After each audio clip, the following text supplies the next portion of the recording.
got to identify performance objectives. And this is something that I've been talking about probably for 5 years right now. As you progress throughout your career, identify performance objectives. Know how you're going to be evaluated.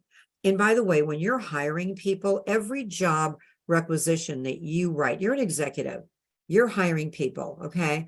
And you give these job descriptions to HR or talent acquisition person, and they don't have performance objectives on them. You give them a laundry list of skill sets and duties and responsibilities. So it reads like a job description where it should be part of your marketing collateral.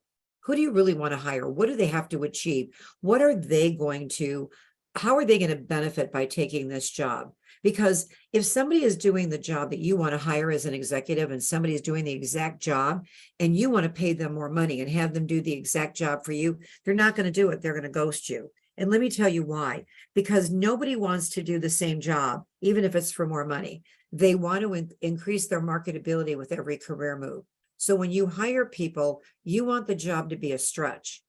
But when you're in your role, do you know right now, and I'm not talking a performance review, how are you being evaluated? If you're not the CEO and you're an executive, you're in the C-suite, and say you're the COO or you're the CFO or the director of operations, you're up there, you're a top executive with your company, but how are you really being evaluated?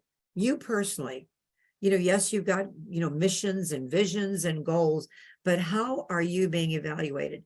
Obtaining performance objectives during, an interviewing process shows you exactly how you're going to be evaluated, which is revealing. And sometimes you might think you want a job with your company and then ask them, can you give me the 5 performance objectives for that opportunity? And all of a sudden you realize, wait a minute, why are you judging me on that? Like, I don't want to be judged on that. That's not where my strengths are.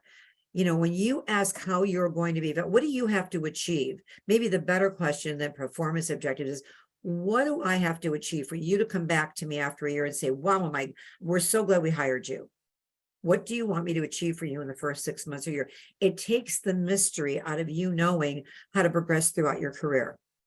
Because so often, and companies are so flat right now, and don't you sometimes just feel like a hamster on a wheel? You come in, you're doing the same things, you're facing all the problems everybody else is.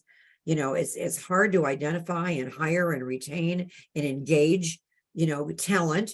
And many of you as executives, you're judged on the success of the people that work for you, but what about you? Are you taking the time to just stand back and think about yourself?